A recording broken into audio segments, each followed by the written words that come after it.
प्रिय भक्तों, आज की वीडियो में हम जानेंगे आंवला नवमी कब है, आंवला नवमी में दीपदान कैसे करें, पूजा विधि क्या है और आंवले का दीपदान कैसे किया जाता है, कहां कहां आंवले का दीपदान करना होता है और वाला दीपदान करने से घर में मां लक्ष्मी की कृपा प्राप्त होती है।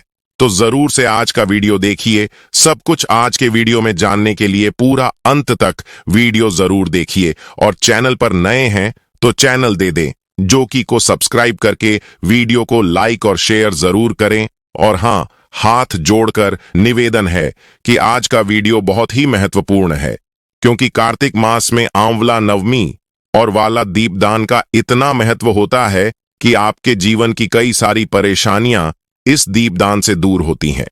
यहां तक कि माता लक्ष्मी का आशीर्वाद आपको प्राप्त होता है। हाथ जोड़कर निवेदन है कि 5 मिनट का अपना कीमती समय आज के वीडियो को जरूर से दीजिए और हां, इस वीडियो को अन्य लोगों के साथ साझा करें ताकि उनको भी इस दीपदान का महत्व और इस दीपदान का पुण्य फल प्राप्त हो। कार्तिक मास का प्रत्येक दिन बहुत महत्वपूर्ण होता है। एक एक तिथि बहुत महत्वपूर्ण मानी गई है और ऐसी ही एक तिथि होती है कार्तिक मास के शुक्ल पक्ष की नौवीं तिथि। भगवान विष्णु की पूजा के लिए नवमी तिथि अक्षय नवमी की तिथि बहुत महत्वपूर्ण मानी गई है। इस दिन को आंवला नवमी भी कहते हैं, अक्षय नवमी भी कहते हैं और इस दिन आंवले की पूजा की जाती है। इस दिन महिलाएं आंवले के पेड़ के नीचे बैठकर संतान प्राप्ति, स्वास्थ्य, घर में सुख और शांति, आर्थिक समृद्धि और बच्चों की सुरक्षा के लिए प्रार्थना करती हैं। आंवले को आदि वृक्ष कहा गया है। ऐसा कहा जाता है कि ब्रह्मा जी ने सबसे पहले आंवले को ही उत्पन्न किया था और आंवले के वृक्ष में भगवान विष्णु का निवास माना जाता है, भगवान विष्णु का प्रत्यक्ष स्वरूप माना जाता है।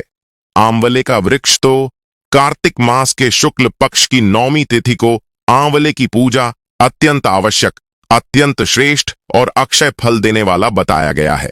तो आज की वीडियो में आप जानेंगे कि साल 2024 में अक्षय नवमी अर्थात आंवला नवमी कब है, नवमी तिथि कब प्रारंभ हो रही है, कब समाप्त हो रही है और पूजा करने का शुभ मुहूर्त क्या है और आंवले की पूजा आपको किस प्रकार से करनी चाहिए। आंवला नवमी के दिन हमें क्या करना चाहिए, क्या नहीं करना चाहिए, संपूर्ण जानकारी आपको आज की वीडियो में शेयर करने वाला हूं। तो बहुत महत्वपूर्ण है, आज की वीडियो पूरा जरूर देख लीजिए और अच्छी लगे वीडियो तो लाइक भी जरूर कीजिए। तो सबसे पहले जानते हैं कि अक्षय नवमी का महत्व क्या है। जैसा कि नाम से ही पता चलता है, अक्षय अर्थात इस दिन जो हम कार्य करते हैं, चाहे दान करें, चाहे भक्ति करें, चाहे पूजा करें, कोई भी पाठ करें, स्तोत्र पाठ करें, कोई भी शुभ कर्म करें, तो उसका फल हमें जन्म जन्मांतर तक प्राप्त होता है। इस दिन हम जो भी कर्म करते हैं उसका कभी नाश नहीं होता, इसलिए अक्षय नवमी को बहुत ही श्रेष्ठ माना गया है। आंवला नवमी के दिन भगवान विष्णु ने कुष्मांड नामक राक्षस का वध किया था। यह भी माना जाता है कि भगवान कृष्ण ने आंवला नवमी के दिन कंस का वध करने से पहले 3 वनों की परिक्रमा की थी। इसलिए अक्षय नवमी के दिन मथुरा वृंदावन की परिक्रमा की जाती है। कहा जाता है कि इस दिन जो भी व्यक्ति मथुरा वृंदावन की परिक्रमा करते हैं उन्हें कुंठ लोक की प्राप्ति होती है, भगवान श्री हरि विष्णु के लोक की प्राप्ति होती है। वैसे तो कार्तिक के महीने में, पूरे महीने में ही अगर आप स्नान करते हैं पवित्र नदियों में तो उसका फल बहुत अधिक प्राप्त होता है। लेकिन अगर पूरे कार्तिक मास में आप किसी भी नदी में स्नान नहीं कर पाते हैं तो मात्र नवमी के दिन स्नान करते हैं तो इससे भी आपको अनंत पुण्य की प्राप्ति हो जाती है। इस दिन आंवले के वृक्ष के नीचे भोजन पकाना, किसी ब्राह्मण को भोजन कराना और फिर स्वयं आंवले के वृक्ष के नीचे बैठकर ही भोजन करना, इससे अनंत गुना पुण्य फल की प्राप्ति होती है। ऐसी पौराणिक मान्यता है कि इससे आपको उत्तम स्वास्थ्य की प्राप्ति होती है और सकारात्मक ऊर्जा की प्राप्ति होती है। श्री हरि विष्णु और माता लक्ष्मी की विशेष कृपा के पात्र आप बन जाते हैं।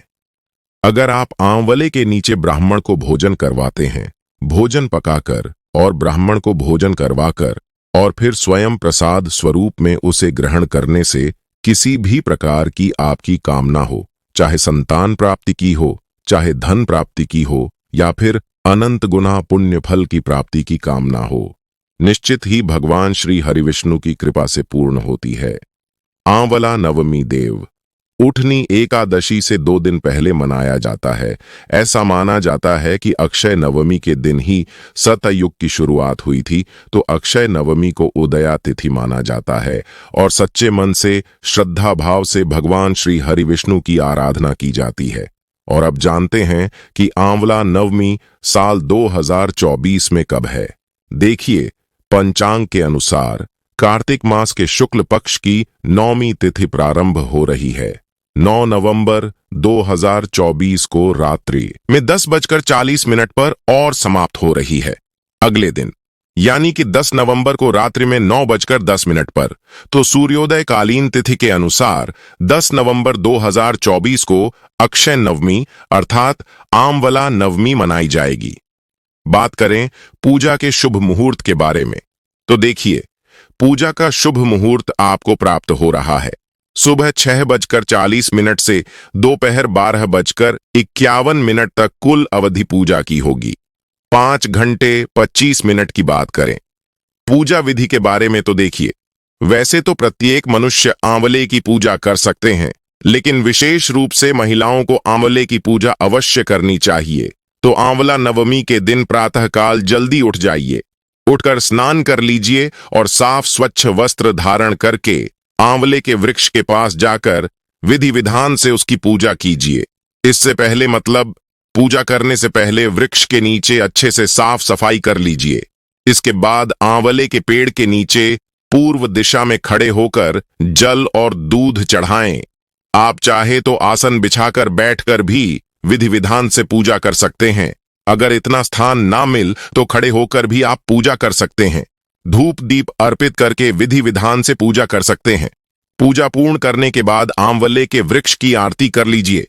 कम से कम 4 बार किसी भी वृक्ष की आरती करनी चाहिए। इससे ज्यादा फिर आपकी अपनी इच्छा, अपनी श्रद्धा। फिर कपूर से या फिर शुद्ध घी के दीपक से आरती कीजिए। आंवले के वृक्ष की और अपने परिवार की सुख समृद्धि के लिए कामना कीजिए, प्रार्थना कीजिए। भगवान श्री हरि विष्णु और माता लक्ष्मी की आराधना करते हुए आप चाहें तो श्री सूक्त का पाठ वहां पर कर सकते हैं या फिर विष्णु सहस्त्र नाम का पाठ भी कर सकते हैं। आपके पास इतना समय ना हो या फिर इतनी जगह ना हो कि बैठकर आप पूजा कर पाएं, तो ऐसे में ओम नमो भगवते वासुदेवाय नमः इस मंत्र का जप करते हुए पूजा कर सकते हैं। ओम महालक्ष्मीय नमः इस मंत्र का जप भी कर सकते हैं। दोस्तों, अब जानते हैं वालादि दान कैसे करें, कैसे दीपक बनाएं। संपूर्ण जानकारी वीडियो को लाइक करके चैनल दिव्य ज्योति को सब्सक्राइब करने और कमेंट में जय मां लक्ष्मी जरूर से लिखें। और अभी तक आपने वीडियो शेयर नहीं किया तो हाथ जोड़कर निवेदन है, जरूर से कर दीजिए ताकि अन्य लोगों को पता चले। मान्यताओं के अनुसार कार्तिक मास में आंवले और तुलसी जी की पूजा करने से हर तरह के पाप नष्ट हो जाते हैं। पितृदोष हो तो पितृदोष दूर हो जाता है। जैसे जिसके मन में कामना है, उस कामना को लेकर यदि आंवले का दीप दान किया जाता है तो हर प्रकार की कामना भी पूर्ण हो जाती है। जिस घर में आंवला दीप दान किया जाता है, उस घर में सदा मां लक्ष्मी जी का स्थायी वास भी बना रहता है। वैसे तो कार्तिक के पूरे महीने में ही आंवला दीप दान करना चाहिए, लेकिन जो लोग पूरे महीने में आंवला दीप दान करने में असमर्थ होते हैं, ऐसे में यदि आप एकादशी, जो कि कार्तिक शुक्ल एकादशी है, उस दिन से लेकर कार्तिक पूर्णिमा तक भी आंवले का दान करते हैं, आंवला दीप दान करते हैं, तो उससे भी आपको पूरे महीने में या पूरे वर्ष में किए गए दीपदान का फल प्राप्त हो जाता है। अक्षय नवमी एक ऐसी तिथि है जिस दिन आंवले के पेड़ की पूजा सभी को करनी चाहिए और इसी दिन आपको आंवला दीपदान भी करना चाहिए। वैसे तो आप अक्षय नवमी के अलावा, जिसे हम आंवला नवमी भी कहते हैं, इस मास में आने वाली जो भी मुख्य तिथियां हैं, जैसे कि एकादशी, वैकुंठ चतुर्दशी, पूर्णिमा, अमावस्या या गोपाष्टमी, या जो भी दिन भगवान श्री विष्णु से जुड़े हुए हैं, उन दिनों में भी आप आंवला दीप दान करके पुण्य की प्राप्ति कर सकते हैं। अक्षय नवमी के दिन तो हर किसी को आंवले के पेड़ का पूजन करना ही चाहिए। आसपास आंवले का पेड़ हो तो वहां जाकर पहले पेड़ की जड़ में आपको साफ सफाई करके कच्चा दूध और जल मिलाकर या सादा जल मिलाकर धूप दीप जलाकर फिर आपको आंवले के पेड़ की 7 बार कम से कम परिक्रमा करके दीप दान करना चाहिए। हमारे धर्म में जिस तरह से अक्षय तृतीया का महत्व है, जिस तरह से अक्षय तृतीया के दिन किए गए दान का या दीप दान का अक्षय गुना पुण्य प्राप्त होता है, ठीक वैसे ही अक्षय नवमी के दिन किया गया दीपदान भी जन्म जन्मांतर तक पुण्य प्रदान करता है। आज के दिन आप सुबह स्नानादि से निवृत्त होकर आंवले के पेड़ की पूजा करें। आप आंवले के पेड़ की परिक्रमा करें। यदि आंवले का पेड़ आसपास ना हो और आपके पास आंवले हो तो आप भगवान विष्णु को आंवले समर्पित करके आंवलों का भी पूजन कर सकते हैं। और इस दिन आंवले का सेवन किसी न किसी रूप में जरूर करना चाहिए, चाहे आप जूस के रूप में या ऐसे ही फल खाकर मुरब्बे के रूप में, चटनी के रूप में, कैसे भी कर सकते हैं। और इस दिन आप अपनी सामर्थ्य के अनुसार कुछ आंवलों का दान भी जरूर करें, चाहे मंदिर में या किसी जरूरतमंद व्यक्ति को आप आंवलों का दान कर सकते हैं। आज के इस वीडियो में आप जानेंगे कि आंवले का दीप दान कैसे किया जाता है। जैसे कि आपको नाम से ही पता चल रहा है, इस विधि में आपको क्या करना है, आपको साफ आंवले लेने हैं। आंवले 5 या 7 की संख्या में आप ले सकते हैं। इससे ज्यादा जितनी आपकी श्रद्धा हो उतने आंवले आप ले सकते हैं। आंवले का दीपदान या तो आप सुबह ब्रह्म मुहूर्त में करें या फिर शाम को गोधूली बेला के समय, जिस समय सूर्य अस्त हो रहे होते हैं और रात होने वाली होती है, तो आप उस समय दीपदान करें, जिसके लिए आप साफ आंवले लेकर उन्हें पहले अच्छे से धो लें, साफ कपड़े से पोंछ लें। फिर मंदिर में या आसपास जहां भी आप पूजा करने वाले हैं, आंवले के पेड़ के नीचे वहां पर ले जाकर इन आंवलों का आपको पहले पूजन करना होता है। सभी आंवलों पर आप रोली चंदन लगाएं, अक्षत अर्पित करें। फिर आप आंवले का जो ऊपरी हिस्सा होता है उसे आप थोड़ा सा चाकू से कट कर लीजिए। चाकू से आप थोड़ा सा गड्ढा बना लीजिए ताकि उसमें एक छोटी गोल बाती आसानी से समा जाए। और जो बाती है वो घी की हो तो ज्यादा अच्छा है, घी की ना हो तो आप तिल के तेल का प्रयोग भी कर सकते हैं। आंवले छोटे और गोल होते हैं। कई बार वह जमीन पर या चौकी पर जहां पर भी आप स्थापित कर रहे हैं, जहां पर भी आप दीपदान करने वाले हैं, वहां पर अगर वह ठीक से टिक ना पाए तो आप मिट्टी के दीपक का प्रयोग भी कर सकते हैं। आंवले रखने के लिए जिस जगह से आंवला टहनी से जुड़ा होता है उस जगह ऊपरी हिस्सा थोड़ा सा कट करके गड्ढा बनाकर घी में या तेल में डुबोकर उसमें बाती रखें और फिर सभी आंवलों को आसन दें, अक्षत का या पुष्प का आसन दें और फिर इस प्रकार से उन्हें प्रज्वलित कर दें जैसे कि आप नॉर्मल दिया जलाते हैं। सभी बातिर को जलाने के बाद आप हाथ जोड़कर सबसे पहले गणपति भगवान का, फिर श्री विष्णु भगवान का और महालक्ष्मी जी का ध्यान करें। अगर आप आंवले का दीपदान अपने घर में ही कर रहे हैं, आपके घर में ही आंवले का पौधा है, तो बहुत अच्छी बात है। एक आंवला आप जलाकर दीपदान करके अपने मंदिर में रखें और आप बाकी आंवले जो आंवले का पौधा है वहां पर रखें।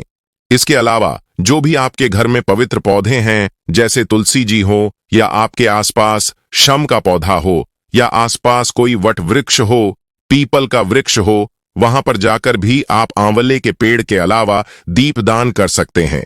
एक दीपक आप अपने पितरों के नाम से आज के दिन जरूर जलाएं ताकि पितरों का भी उद्धार हो सके। जब पितर कष्ट में होते हैं या अपने कर्मों के कारण नरक में होते हैं, तो ऐसे में यदि पूर्वज या परिवारजन उनका अंतिम संस्कार विधिवत ना करें या अमावस तिथि को या हर बार श्राद्ध पक्ष में उनका विधिवत श्राद्ध ना करें या फिर उन्हें तिलांजलि ना दें या उनके नाम की पूजा ना करवाएं, उनके नाम का भोग ना निकाले, तो ऐसे में घर में भारी कलक्लेश होता है और पितृदोष लग जाता है। इसी पितृदोष से बचने के लिए आपको आंवला नवमी के दिन अपने पितरों के नाम से एक आंवले का दीपदान कम से कम जरूर करना चाहिए। बाद में ये जो आंवले हैं जो आपने बाती बनाकर लगाए हुए हैं, उन आंवल को आपको पानी में विसर्जन कर देना चाहिए। आप थोड़े से आंवले मंदिर में भी जरूर चढ़ाएं, जिन्हें आप प्रसाद रूप में परिवारजनों में बांटकर खुद भी ग्रहण करें। वैसे तो बहुत से लोग आंवला नवमी के दिन उपवास भी रखते हैं। दिन भर उपवास रखने के बाद शाम को इन्हीं आंवलों को प्रसाद रूप में ग्रहण करके अपना उपवास खोलते हैं। अगर आप भी उपवास रखना चाहते हो तो आप भी इसी विधि से उपवास खोल सकते हैं। आंवले का दान आप जरूर करें।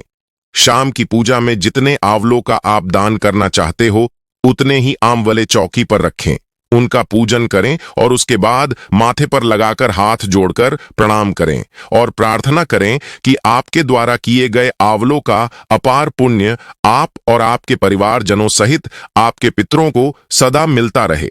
फिर किसी योग्य व्यक्ति को इन आंवलों का दान कर देना चाहिए। आज के दिन आप अपने घर में आंवले का पौधा लगा सकते हैं। अपने घर के अलावा सार्वजनिक जगह पर किसी मंदिर में, पार्क आदि में भी आंवले का पौधा लगाना बहुत ही शुभ फलदायी होता है। आंवले के वृक्ष की पूजा करने से देवी देवताओं का आशीर्वाद प्राप्त होता है। इस दिन व्रत रखने से संतान की प्राप्ति भी होती है। ऐसी मान्यता है कि आंवला पेड़ डीएच की पूजा कर 108 बार परिक्रमा करने से मनोकामनाएं पूरी होती हैं।